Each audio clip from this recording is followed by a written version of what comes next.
ಮಾಜಿ ಪ್ರಧಾನಿ ಎಚ್.ಡಿ. ದೇವೇಗೌಡ ಅವರಿಗೆ ಬಹಿರಂಗ ಪತ್ರ.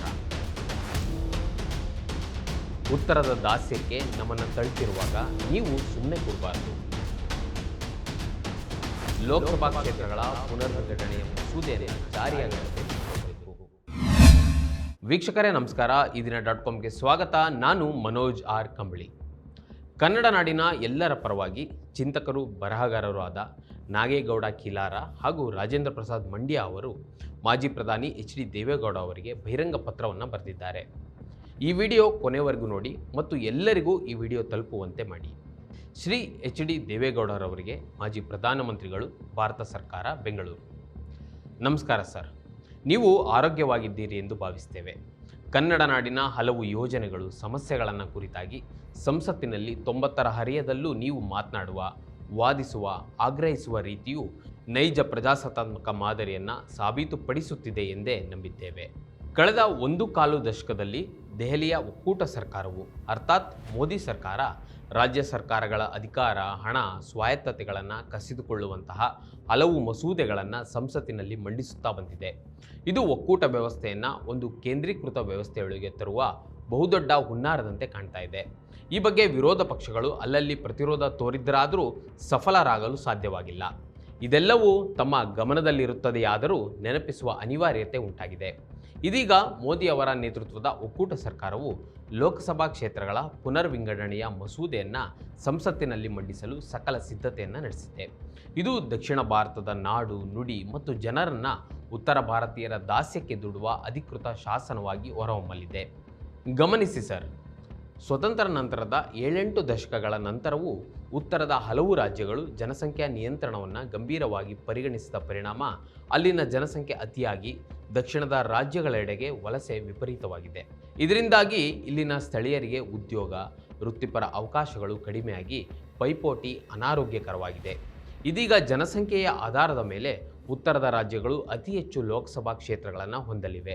ಜನಸಂಖ್ಯೆಯನ್ನು ನಿಯಂತ್ರಿಸಿದ್ದು ದಕ್ಷಿಣ ಭಾರತದ ಜನರ ಅಪರಾಧವಾದೀತೆ. ಇನ್ನು ತೆರಿಗೆ ಹಣದ ಪಾಲು, ಅನುದಾನಗಳ ಪಾಲು ಸೇರಿದಂತೆ ಹಲವು ನಿಧಿಗಳ ಹಣದಲ್ಲಿ ದಕ್ಷಿಣದ ರಾಜ್ಯಗಳಿಗೆ ಮೋಸವಾಗ್ತಾ ಇದೆ. ಒಕ್ಕೂಟ ಸರ್ಕಾರವು ಉತ್ತರದ ರಾಜ್ಯಗಳ ಸಂವರ್ಧನೆಗಾಗಿ ಲಕ್ಷಾಂತರ ಕೋಟಿ ರೂಪಾಯಿಗಳ ಪ್ಯಾಕೇಜನ್ನು ನೀಡ್ತಾ ಇದ್ದು, ದಕ್ಷಿಣಕ್ಕೆ ಸಿಗುತ್ತಿರುವುದು ಬಿಡಿಗಾಸು ಮಾತ್ರ. ಮುಂದೆ ದಕ್ಷಿಣ ದ್ರಾವಿಡ ರಾಜ್ಯಗಳ ಒಟ್ಟು ಕ್ಷೇತ್ರಗಳಿಗಿಂತಲೂ ಉತ್ತರ ಪ್ರದೇಶ ರಾಜ್ಯದ ಲೋಕಸಭಾ ಕ್ಷೇತ್ರಗಳ ಸಂಖ್ಯೆಯೇ ಅಧಿಕವಾಗ್ತದೆ. ಅಲ್ಲಿಗೆ ದಕ್ಷಿಣದ ಕನ್ನಡಿಗರ, ಉಳಿದವರ ಗತಿಯೇನು? ಹಿಂದಿ ಭಾಷೆಯನ್ನು ಅಧಿಕೃತವಾಗಿ ಹೇರಲು ಸಾಧ್ಯವಿರುವ ಎಲ್ಲ ಮಾರ್ಗಗಳನ್ನು ಒಕ್ಕೂಟ ಸರ್ಕಾರವು ಅನುಸರಿಸ್ತಾ ಇದೆ. ಶಿಕ್ಷಣ, ಬ್ಯಾಂಕಿಂಗ್, ನಾಗರಿಕ ಸೇವಾ ಪರೀಕ್ಷೆಗಳು ಮತ್ತು ಆಡಳಿತದಲ್ಲೂ 3ನೇ ಭಾಷೆಯಾಗಿ ಹೇರುತ್ತಿದೆ. ಆದರೆ ಉತ್ತರದ ರಾಜ್ಯಗಳು 2 ಭಾಷೆಗಳ ಪದ್ಧತಿಗಳನ್ನು ಮಾತ್ರ ಅನುಸರಿಸ್ತಾ ಇವೆ. ಇದೆಂಥ ನೀತಿ? ಹಿಂದಿ ಪ್ರಚಾರ ಮತ್ತು ಬಳಕೆಗಾಗಿ ಸಾವಿರಾರು ಕೋಟಿಗಳನ್ನು ವ್ಯಯಿಸ್ತಾ ಇದೆ. ಆದರೆ ಕನ್ನಡಕ್ಕೆ ಸಿಗುತ್ತಿರುವುದೆಷ್ಟು ಎಂದು ನೋಡಿದರೆ ಬಹಳ ಸಂಕಟವಾಗ್ತದೆ. ಮುಂದೆ ಹೆಚ್ಚಿನ ಲೋಕಸಭಾ ಕ್ಷೇತ್ರಗಳು ಹಿಂದಿ ಭಾಗದವೇ ಆದಾಗ ನಮ್ಮ ಪರಿಸ್ಥಿತಿ ಏನು? ಇದುವರೆಗಿನ ಭಾರತದ ಪ್ರಧಾನಮಂತ್ರಿಗಳನ್ನು ಗಮನಿಸಿದರೆ ಒಟ್ಟು 15 ಜನರಲ್ಲಿ ನೀವು ಮತ್ತು PV ನರಸಿಂಹರಾವ್ ಇಬ್ಬರನ್ನು ಬಿಟ್ಟು ಉಳಿದವರೆಲ್ಲ ಉತ್ತರ ಭಾರತೀಯರು. ರಾಜಕೀಯವಾಗಿ ಸಮಾನ ಅವಕಾಶವನ್ನು ದಕ್ಷಿಣ ಭಾರತದ ಜನನಾಯಕರಿಗೆ ಇದುವರೆಗೂ ನೀಡಲಾಗಿಲ್ಲ. ಇನ್ನು ಮುಂದೆ ಅಂತಹ ಆದ್ಯತೆ ಸಿಗುವ ಭರವಸೆ ಇಡಲಾಗುವುದೇ? ಎಷ್ಟು ದಿನ ಉತ್ತರ ಭಾರತೀಯರ ದಾಸ್ಯದಲ್ಲಿರುವುದು? ಸಂವಿಧಾನದ ಸಮಾನ ಅವಕಾಶ ಮತ್ತು ಸ್ಥಾನಮಾನ ದಕ್ಷಿಣಕ್ಕೆ ಸಿಗುವುದು ಯಾವಾಗ? 543 ಕ್ಷೇತ್ರಗಳು ಇದ್ದಾಗಲೇ ಇಲ್ಲದ ಆದ್ಯತೆ ಅಂದಾಜು 850 ಕ್ಷೇತ್ರಗಳು ಆದಾಗ, ಅದರಲ್ಲೂ ಅಂದಾಜು 305ರಿಂದ 310 ಕ್ಷೇತ್ರಗಳು ಬೀಮಾರು ಉತ್ತರ ರಾಜ್ಯಗಳೇ ಆದಾಗ ನಮ್ಮ ಪಾಡು ಏನು?